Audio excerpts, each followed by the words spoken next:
E a gente traz aí, então, o balanço do mês de junho do Flamengo. O Flamengo que teve no Brasileirão. Primeira partida de junho foi contra o Vasco da Gama, onde a gente consegue golear por 4-1. Estava na quinta colocação, foi para terceiro, ganha do Grêmio, se mantém em terceiro. Quando perde para o Bragantino por 4-0, vai para quarto e depois volta para terceiro com 2 vitórias, 3-2 para cima do Santos e 2-0 para cima do Fortaleza. Já nas Copas, o Flamengo teve um embate contra o Fluminense, o jogo da volta. Lembrar que o jogo da ida aconteceu em maio.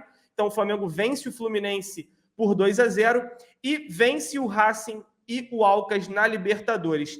Esses são os jogos do Flamengo no mês de junho, Alan Garcia. Se a gente for olhar, está muito bem descrito. Flamengo vence incríveis 7 jogos e perde 1. O junho, que tinha tudo para ser um mês talvez desesperador, o Flamengo conseguiu se sair muito bem a nível de resultado. Mas para a gente já começar com aquela pimentinha, resultado acompanhou o desempenho, Alan Garcia. Fala para a gente aí a sua opinião do balanço do mês de junho dos jogos do Mengão. Vamos lá, Cleitinho, rapaziada. O saldo é bem positivo, né? E aí, parabenizar de novo o Cleiton Júnior. Acabou surpreendendo a todos nós, não estava nada programado. Ele teve o trabalho de pesquisar, criar uma arte, trazer. Eu acho que isso agrega muito valor. A gente já vem conversando sobre isso.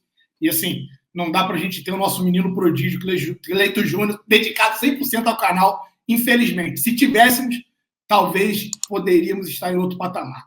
Mas, Cleiton, te respondendo, né, com relação à pergunta, os números são sensacionais, né? A gente teve uma derrota dolorosa contra o Red Bull Bragantino, e aí foi muito da postura dos jogadores, que desagradou muito. Ontem eu vi Cuiabá e Santos, a gente viu tamanha fragilidade, né? Então, se nós analisarmos o Flamengo de hoje ter dificuldade de vencer essa equipe do Santos, que está muito frágil, é mero absurdo, né? A gente vê esse tipo de postura. E se nós analisarmos profundamente o mês, não.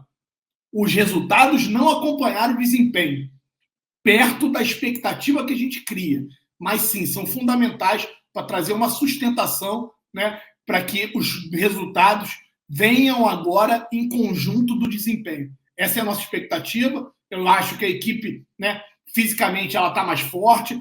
Tem uns jogadores fundamentais, importantíssimos, que começam a melhorar o seu desempenho, começa a entregar ganho técnico a essa equipe e, consequentemente, isso acaba crescendo. Sem sombra de dúvida, eu estou me referindo ao Arrascaeta, que, para mim, o Flamengo permanece com a Arrasca dependência, que vem desde 2020. Daí a importância de nós conseguirmos encontrar no mercado da bola aí, aproveitar que a janela já inicia a partir de hoje, a janela de meio do ano, esse meia, para que possa fazer essa composição ali junto ao Arrascaeta, para a gente ter esse ganho técnico e aí, quem sabe, entregar não apenas resultados, mas também desempenho. Então, respondendo a sua pergunta agora de forma objetiva, não. Tivemos ótimos resultados e o desempenho ainda abaixo, aquém do que deveríamos entregar, mas a torcida é que o Flamengo, né, entre nesse viés de alta e os desempenhos comecem a serem entregues junto com os resultados. Isso aí. Marcão, o Alan ele é cirúrgico quando fala sobre o pior jogo do Flamengo e, consequentemente, o pior jogo é acompanhado de uma derrota ridícula. 4-0 para o Bragantino. Em um mês, como eu disse, 8 jogos, 7 vitórias. Independente do resultado não acontecer da forma como a gente gostaria a nível de desempenho, os números falam o contrário. Os números são muito favoráveis ao Flamengo, que subiu muito no elevador do Brasileirão. Acaba talvez não conseguindo até estar na vice-colocação e mais próximo do Botafogo, por conta também das outras equipes que vêm conseguindo ter bons resultados. Mas mesmo assim, uma recuperação do Flamengo em uma temporada que a gente já tinha meio que jogado e descartado, né, para fora do lixo. O Flamengo já começa a dar indícios de que pode chegar e buscar alguma coisa nesse ano ainda de 2023, né? Tá virando um padrão, né? O Flamengo fazendo um primeiro semestre não tão bom assim, às vezes até ruim mesmo, né? O primeiro semestre desse ano é bem ruim. O primeiro semestre do ano passado é muito ruim, é muito pior do que o desse ano, inclusive, né?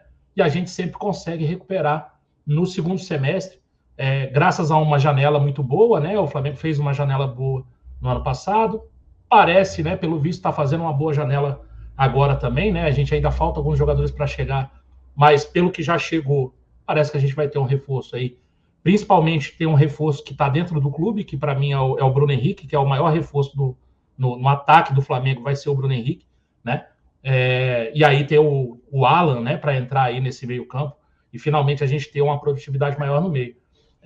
Os jogos, se a gente pegar o desempenho, se eu não me engano, o Flamengo está com 64% de desempenho no Brasileiro.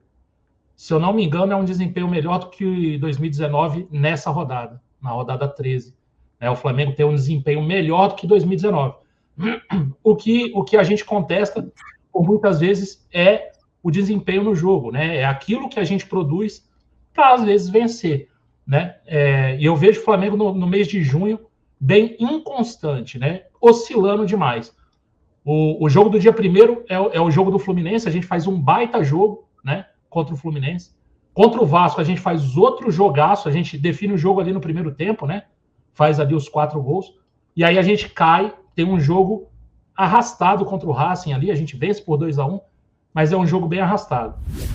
O jogo do Grêmio a gente vence de uma forma diferente, né? O Grêmio chega a concluir ao gol do Flamengo, 2 bolas na trave e tal, e o Flamengo vence por 3-0, né? Então, assim, é um jogo que eu não acho que o Flamengo jogou tão mal, mas é um placar que poderia ser muito mais apertado do que os 3-0 mostram, né?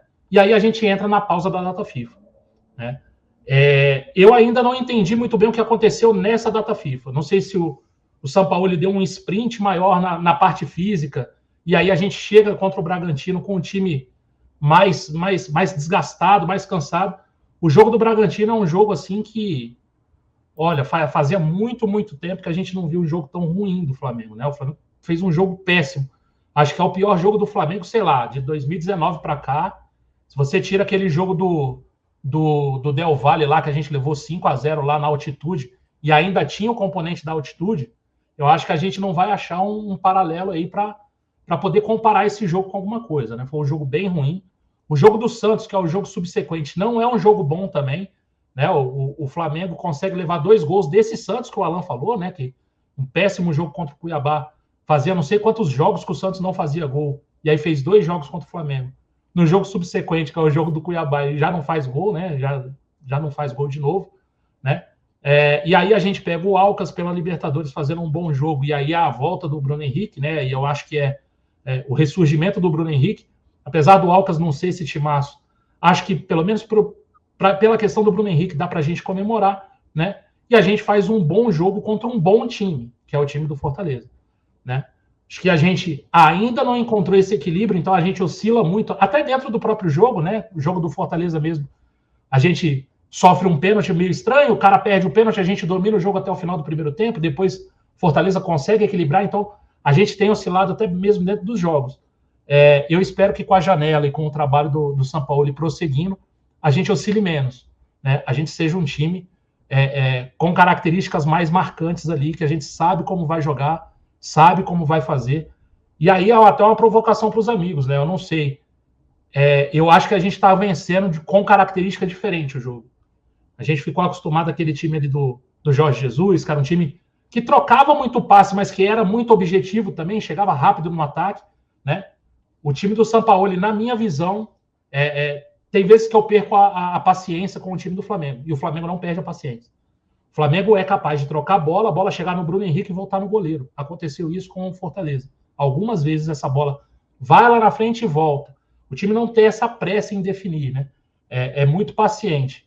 E eu fico meio temeroso com aquela questão de ser improdutivo, né?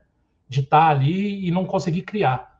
Mas o Flamengo tem mostrado que está bem, né? Pelo menos voltou a criar mais chances.